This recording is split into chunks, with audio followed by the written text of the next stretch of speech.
todos. Eu me chamo Catiana Normandia e ao lado de Misha vamos dialogar com vocês sobre diversidade, equidade e inclusão aí na promoção e no acesso a meninas negras no mercado de trabalho.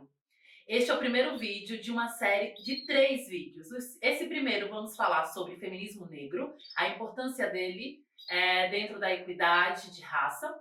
O segundo, vamos falar sobre ações afirmativas e políticas públicas. E o terceiro, vamos falar também sobre o desenvolvimento e a permanência dessas meninas negras neste ambiente de trabalho. Essa é uma ação, é uma iniciativa da Ação Educativa, da Câmara Comércio Brasil-Alemanha e da CNA Desenvolvimento Profissional. E agora é com vocês, a Misha. Oi, gente, é um prazer estar aqui dialogando com vocês. Eu me chamo Misha, como a Kate falou, e acho que a gente queria muito contar a nossa experiência, né? Nós duas como profissionais de RH e que fazemos os debates sobre o enfrentamento ao racismo no mercado de trabalho, que é fruto também de um longo trajeto aí de pesquisa, né, Kate? E acho que para a gente está sendo uma experiência incrível trocar com vocês sobre a nossa experiência e como que a gente pode avançar nessa reflexão. E aí, ao invés da gente falar somente de números, trazer um parâmetro que a gente já conhece, né, dado a reflexão que o racismo ele é estrutural, a gente escolheu falar sobre feminismo porque faz parte da nossa construção. Foi assim que a gente se empoderou para que a gente pudesse pleitear os nossos espaços e os nossos lugares. E isso acho que um legado do movimento organizado de mulheres negras, e a gente está aqui como meras representantes desse debate, sendo que a gente sempre fala que o nosso espaço vem de longe, então a ideia é passar para vocês também um pouco do que a gente pode compartilhar. Então, por que a gente escolheu falar sobre feminismo?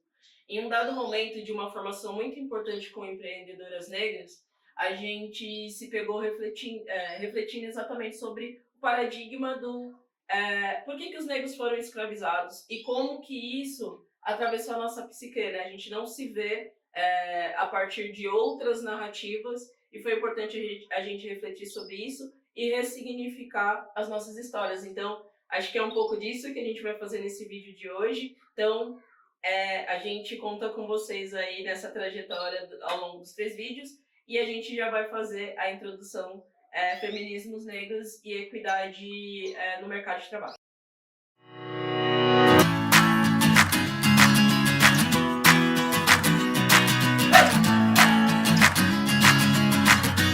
Para começar o nosso debate hoje, eu trouxe um livro da Bell Hooks, o Olhares Negros.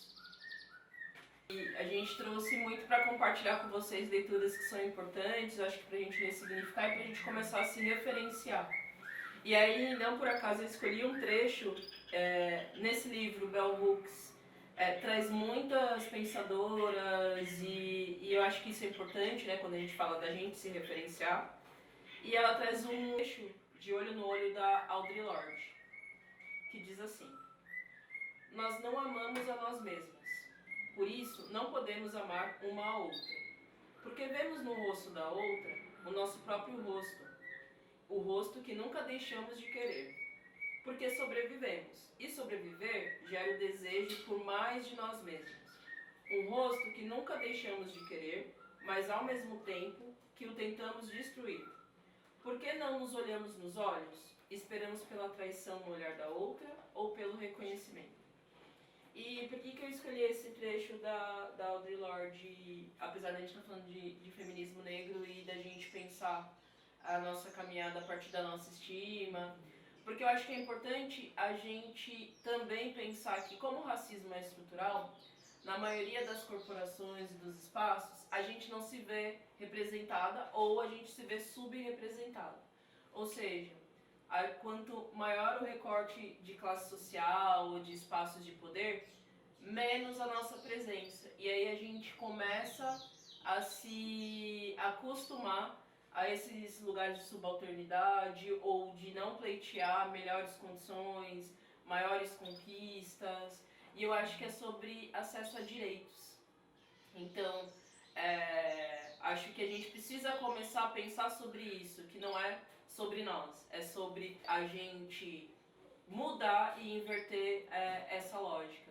E aí queria, Kátia, que você falasse um pouquinho de como é a sua reflexão dentro do feminismo e criando esses espaços de equidade para mulheres negras. Então, Misha, foi bem interessante quando você traz essa questão aí, esse trecho da Audre Lorde, para a gente iniciar esse diálogo, porque eu costumo dizer, quando eu vou fazer mentoria, principalmente com meninas e mulheres negras, essa questão da autoestima, ela é fundamental. Então, por exemplo, eu não posso falar de trabalho, ou de promoção de carreira, ou de, vai lá, encontra um emprego, busca um emprego, faça um currículo, sem a gente, nós, mulheres negras, a gente falar sobre autoestima. A gente falar e se reconhecer nesse lugar de beleza também, porque é importante. Porque nessa busca, tanto de emprego, de recolocação, de transição de carreira, para nós mulheres negras, a gente precisa falar de autoestima. Então é bom você trazer essas referências. E quando a gente traz todas essas referências, né, como bem você disse, que os nossos passos vêm de longe, eu me apego a essas autoras, a essas pensadoras, para estar no lugar que eu estou hoje, né? Então eu vou olhar, né, o que é que Bell Hooks traz sobre o amor, sobre a importância do amor próprio. Eu vou olhar aí para Audre Lorde, o que é que ela traz essa questão também pra gente, né, enquanto mulher negra. Eu vou olhar para Sueli Carneiro, eu vou olhar para Lélia, Beatriz Nascimento, tantas outras mulheres. Vou olhar para minha avó, Maria, que já não está nessa vida, vou olhar para minha mãe, vou olhar para Misha, vou olhar para outras e tantas mulheres negras que vieram antes de mim, que estão comigo e que vão vir, né? Aqui os passos futuros, para a gente permanecer nesse lugar que ele às vezes é tão violento, que ele é tão opressor e que faz com que às vezes a gente se sinta humilhadas, os nossos corpos não sendo os realmente embelezados e preferidos, a nossa inteligência sendo duvidada e colocando toda hora à prova. Então, o feminismo negro, ele chega para mim nesse lugar de afeto, de resistência e de empoderamento para eu continuar neste lugar e nesta luta. E aí a gente não vai deixar a provocação sem contar o que foi que a gente refletiu, porque quando a gente fez esse exercício de pensar por que os negros foram escravizados e como que isso atravessava a nossa psique, não foi à toa. Porque, na verdade, toda a história que a gente acompanha na escola, ou que a gente ouve falar, ou quando a gente se vê subrepresentado, ou quando a gente sempre tentam nos colocar num lugar de subalternidade, a gente não reflete sobre a questão que é estrutural. Os negros foram escravizados porque eram potentes, porque já dominavam várias tecnologias, a gente entrega muita tecnologia desde sempre. Então, pra gente foi muito importante fazer esse trajeto. Então, o contexto a gente estava no Museu Afro e ali tinham várias ferramentas de trabalho que foram os nossos ancestrais que construíram tudo que existe, né? Então, foram os nossos ancestrais que trouxeram as ferramentas para melhorar a agricultura, para progredir mesmo, né? De mudar. De economia, né? De fundição de pedra, enfim. Quando a gente pensa que ninguém sabe que acho que uma das avenidas mais do bairro nobre mais elitizado de São Paulo, que é Rebouças, é o sobrenome de uma família de negros que construíram basicamente, né, abolicionistas, construíram basicamente essa engenharia estrutural das ruas e estradas de São Paulo. A gente não sabe que essas pessoas são pretas, então por que a gente não sabe que essas pessoas são pretas, né? E quando muitos relatos de várias pessoas importantes que foram embranquecidas nos retratos ou nas reproduções, tudo isso leva a gente a crer que se a gente só conhece essa história de escravidão e a gente não conhece o legado que os nossos ancestrais deixaram para a construção, e aí eu estou falando de São Paulo, mas a gente pode citar várias outras referências das grandes capitais do Brasil. Então acho que é importante trazer essas reflexões para que a gente pense assim, cara, eu sou a extensão de reis, rainhas, de engenheiros, de trabalhadores e trabalhadoras extremamente competentes e que ajudaram no progresso do que a gente chama hoje Brasil. Então, é a partir desse lugar que a gente quer construir as nossas contribuições para o futuro. Exatamente, né? Isso que a Misha trouxe, da gente resgatar a nossa história. E trazendo aqui um exemplo, mais um exemplo, né? Continuando, por exemplo, a Irmandade da Boa Morte em Cachoeira, no estado da Bahia. Traz essa referência que é muito importante para nós, né, Misha? Então, quando a gente vai dialogar com as meninas negras, a importância da gente reverenciar, referenciar também essas mulheres que foram escravizadas, mas que foram assim de uma grande importância para esse movimento de libertação das pessoas que estavam ali naquele momento de escravidão, né? Então essas mulheres que é tida como o primeiro grupo feminista do Brasil, as Irmãs da Boa Morte, lá em Cachoeira, que eu sou fã, né? Eu amo aquele lugar, acho fantástico. Quando você vai dialogar com uma irmã, você vai entender como é que foi esse processo de construção, de trabalho, o que é essa mão de obra, né? Qual que é a importância dessa mulher negra para o sustento de sua família, para o sustento daquela cidade, daquele território, para o sustento dos seus filhos, das suas filhas, dos seus irmãos, dos seus tios, dos seus pais, né? E para a libertação de vários homens negros de Salvador, né? Então foram essas mulheres nesse mercado de trabalho, de comércio informal, mas muito potente, que libertou vários corpos negros aí da escravidão. Então é importante a gente trazer isso, né, Misha, para essas meninas, para quando essas meninas se enxergar, por exemplo, e ter um orgulho do que são essas mulheres da Irmandade da Boa Morte, e eu me trazer para os meus dias atuais, dentro de uma outra cidade, num outro território, mas que eu também me encho ali como uma Irmandade da Boa Morte e vou falar, peraí, o que elas faziam lá? Deixa eu ver o que eu posso fazer aqui. Mas é um exemplo da gente entender como é que essas mulheres se empoderavam e como é que a gente pode trazer para a nossa realidade num ambiente totalmente diferente, mas que não deixa de ser diferente na questão da violência e da opressão. Sim, acho que é importante a gente também trazer o recorte de com quem a gente está falando, porque também tem um lugar central das empresas nesse debate, né? E quem está em lugares de decisão. Então, acho que é fazer mesmo o que a gente brinca, né? Lá na cartilha onde a ação educativa sistematiza um pouco da experiência dela no enfrentamento ao racismo, quando a gente olha para dentro, né? Porque acho que é importante olhar sempre ao nosso redor e sempre que você olhar em qualquer espaço e você vê pessoas pretas sendo subrepresentadas, ou seja, olhei do lado e não vi ninguém parecido comigo. Esse espaço está reproduzindo o racismo que é estrutural. Então, quando a gente chama, o que é então esse racismo estrutural, que pode ser o racismo institucional, enfim. Mas o racismo estrutural, eu acho que ele é um bom gancho aqui para dizer da importância e do porquê que a gente está trazendo como contraponto o feminismo negro. É exatamente porque é ele que acaba tendo essa ação excludente, então, o impacto narcisístico da branquitude, né, onde sempre que você pensa em poder, em decisão, em uma pessoa que você vai dar uma oportunidade, você não escolhe uma mulher negra. Então acho que esse debate é super vigente e importante, né? Então, quando a gente vai olhar os números, geralmente uma mulher negra ela ganha 3 vezes menos que um homem branco. E por quê? Qual que é a razão disso? Acho que é o que a gente está trazendo aqui, com dados, com argumentos, então é importante que a gente esteja, inclusive, nesses lugares, para que a gente possa pensar acesso para os nossos e nossas. Quando a Misha fala e traz essa questão do pacto da branquitude, né, é a importância da gente entender que pacto é esse, de que pacto estamos falando.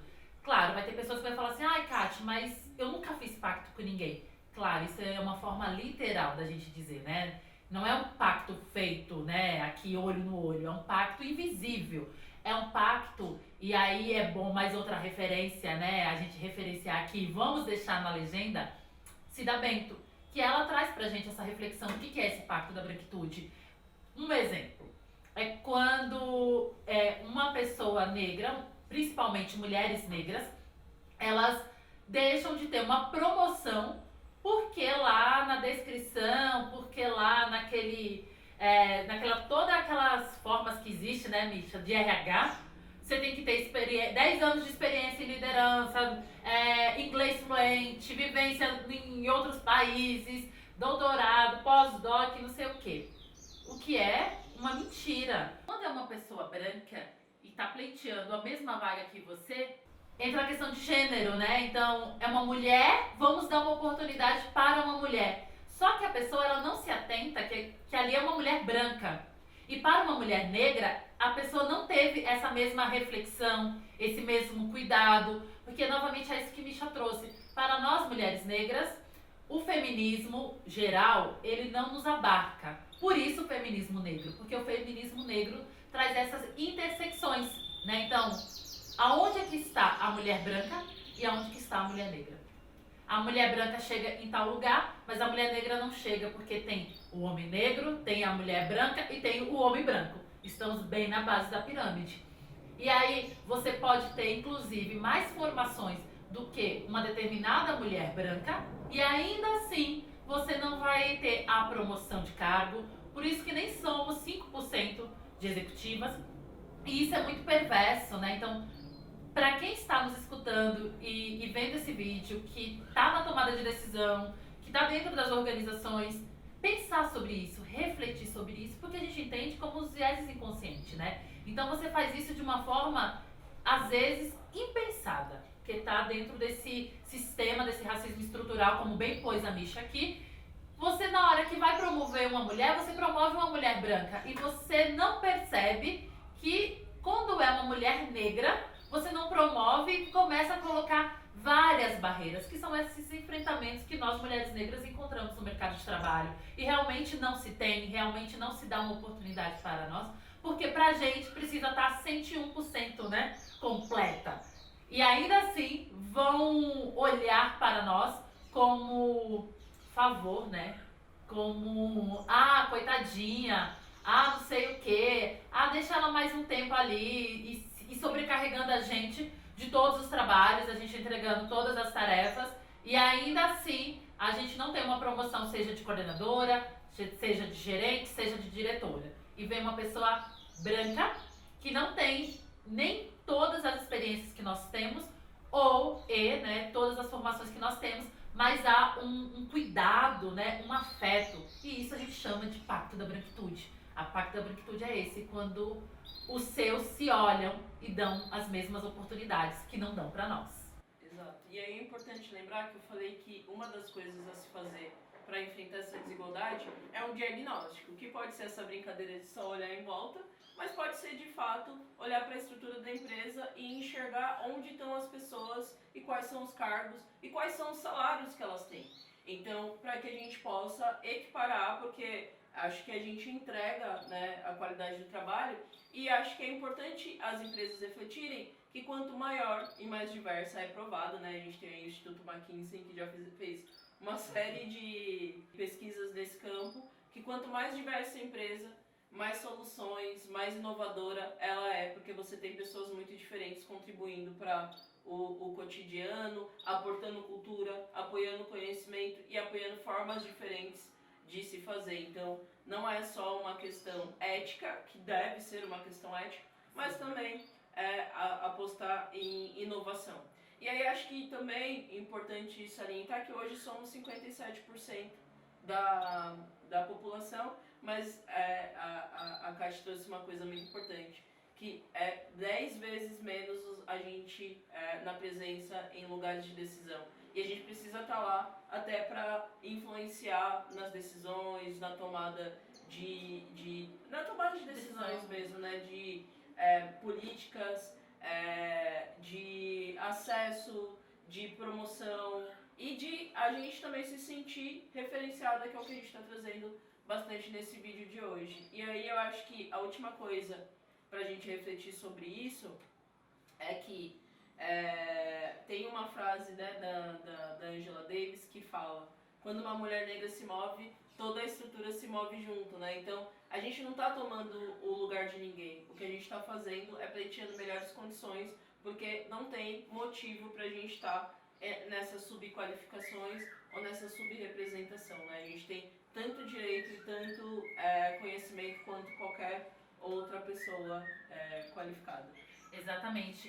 E uma coisa que a Misha também trouxe que é importante para que possamos refletir é sobre a questão da negra única em determinado posto de lugares, né? Então, tomar esse cuidado, porque tá um movimento, né, Misha, aí de contratação de pessoas negras, mulheres negras, e acabam que colocam essa mulher dentro deste ambiente corporativo como diretora.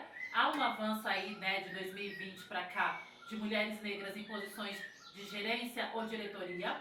Porém, a minha pergunta e a minha reflexão aqui para vocês é o quanto que essa mulher realmente ela pode movimentar essa estrutura dentro deste ambiente corporativo. Porque às vezes vocês colocam essas mulheres lá como diretora, porém ela não tem a tomada de decisão. Porque há um conselho e o conselho é branco, há um CEO e o CEO é um homem branco, né? Então quem é que está em volta dela e que pode também fazer com que essa executiva negra tenha esse ambiente seguro e de decisão para que fazer realmente o movimento que a gente deseja. O movimento de equidade racial que a gente está aqui dialogando com vocês, né? Então, é tomar cuidado quando a gente vai promover uma mulher negra nessa posição de gerência e diretoria, qual é o suporte e a estrutura que vocês estão também dando para ela, para que ela também possa fazer realmente este movimento, esse movimento de base e trazer outras mulheres negras, porque apenas uma mulher negra num ambiente como executiva, num ambiente corporativo, a estrutura não muda muito, porque ela vai olhar para o lado e ela também não vai se ver, e ela também não vai se enxergar.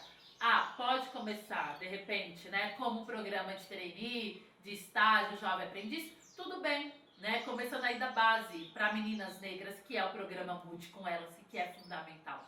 Mas é também fundamental a gente pensar nessa equipe, enegrecer esse lugar, enegrecer essa equipe, trazer analistas, que a gente tem várias analistas boas, trazer coordenadoras, enfim, tantas outras profissionais que poderiam e que podem somar com essa diretora, com essa executiva. Então também olhar para as meninas negras que estão entrando nesse mercado de trabalho, mas também olhar aí para as diretoras que estão lá e estão sozinhas neste ambiente que é bem opressor, né? Eu acho que a gente tem que olhar para isso.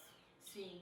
E aí eu acho que a gente pode partir agora para boas dicas para que a gente mude essa estrutura e para que vocês venham nessa reflexão com a gente.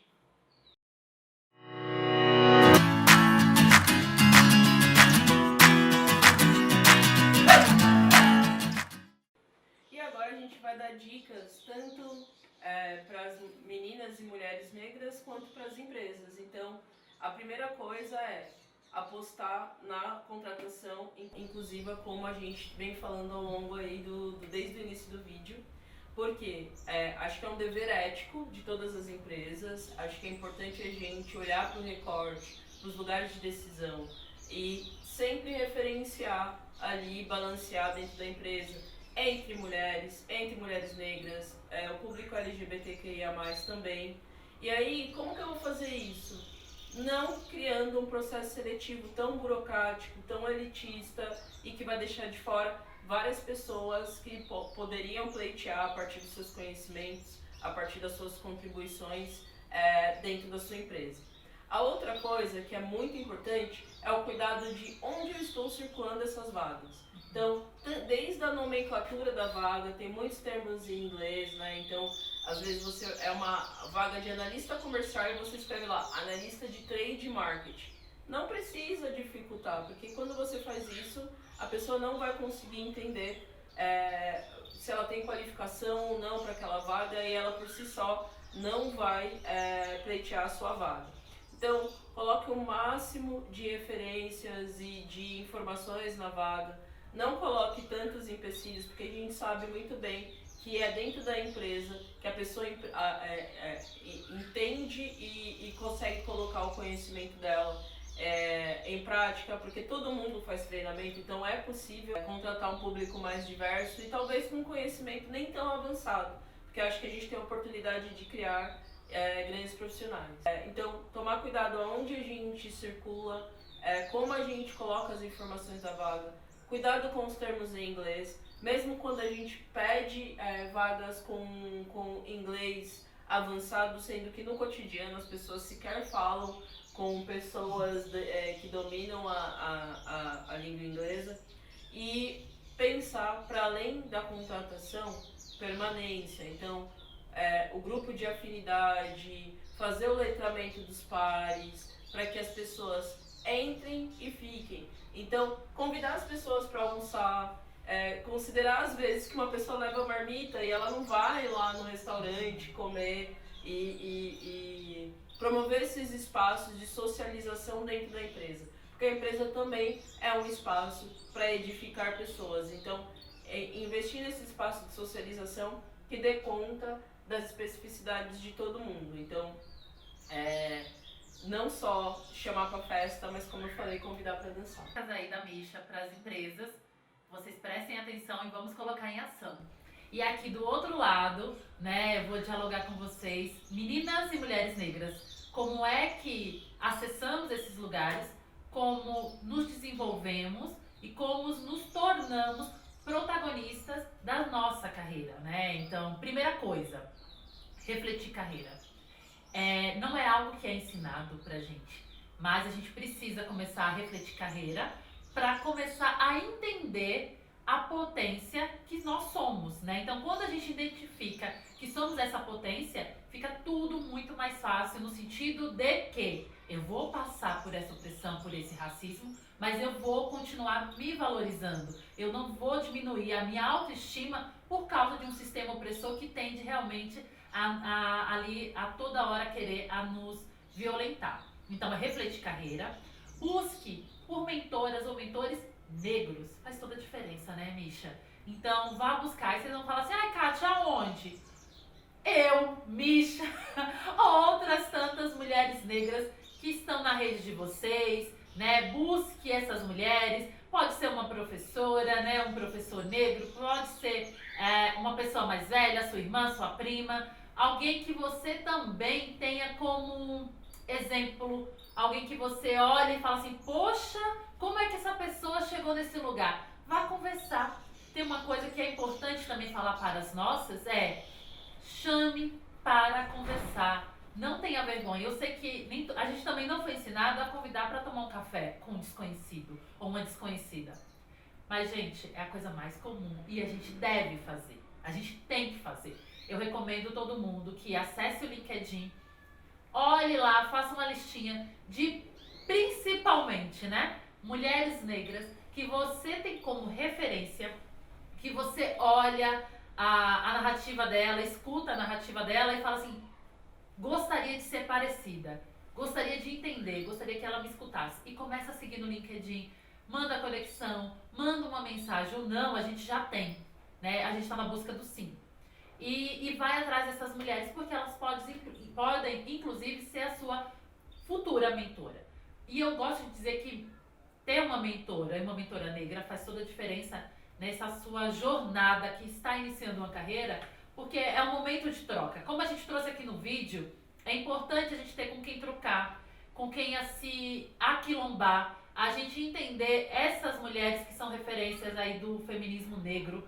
Eu preciso conhecer, eu preciso me apropriar, eu preciso me empoderar para seguir a minha vida. Senão a gente realmente entra num lugar que o racismo nos coloca de oprimidas, muito violento, e a margem ali para uma depressão. E aí realmente a gente deixa de sonhar, e a gente não pode deixar de sonhar, porque quando a gente para de sonhar, a gente para de viver. Então, pensar nisso, olhem isso com carinho. Olhem para o currículo de vocês, eu sempre digo, o currículo dá trabalho. E o currículo só vai ficar legal quando a gente para refletir, nos empoderar e colocar naquele currículo realmente quem nós somos e como potência. Olhe para o LinkedIn, esteja no LinkedIn, faça o seu movimento no LinkedIn e escureça aquele ambiente, porque tem muita gente preta e muita gente preta boa no LinkedIn. Vão atrás. E estudem, vão procurar saber realmente quem foi Maria Filipa, né? Quem foi Carolina Maria de Jesus. Vão se empoderar também de mulheres negras da família de vocês, né? Do bairro de vocês, da comunidade e de tantas outras que vieram antes da gente Eu costumo dizer assim, quando eu tô muito triste, eu olho, peraí, gente, Luísa Mainha fazer o que nesse momento, sabe? Então, é pegar essas forças dessas mulheres e seguir adiante, porque infelizmente o racismo ele não vai acabar tão cedo, né? Esse sistema tão perverso, mas a gente precisa estar ao lado de outras mulheres negras para continuar. Então também busque se aquilombar ao lado de outras mulheres negras para tirar dúvidas do que estudar, de que curso fazer, aonde eu vou trabalhar. Aquela mulher negra que eu admiro está trabalhando naquela empresa, eu vou falar com ela, eu vou mandar uma mensagem, mandem mensagem, se comunique. Comunicação nessa vida é tudo. E a gente precisa colocar a nossa cara linda preta para jogo, tá bom, menina? Então é isso, meninas, e eu quero encerrar aqui esse vídeo, a minha fala, com um trecho da Sojourner Truth, que diz assim: arei a terra, plantei, enchi os celeiros e nenhum homem podia se igualar a mim. Não sou eu uma mulher? Eu podia trabalhar tanto e comer tanto quanto um homem. Quando eu conseguia comida e aguentava o chicote da mesma forma. Não sou eu uma mulher? Dei à luz a 13 crianças e vi a maioria ser vendida como escrava. E quando eu chorei em meu sofrimento de mãe, ninguém, exceto Jesus, me ouviu. Não sou eu uma mulher? Como bem disse Misha no começo desse vídeo, os nossos passos vêm de longe e eles vão continuar a seguir para essa meninada preta que tá chegando aí numa próxima geração. É isso, meninas. Até o próximo vídeo. Muito obrigada e olhe para nós. Obrigada, Misha, pela parceria. Até o próximo vídeo.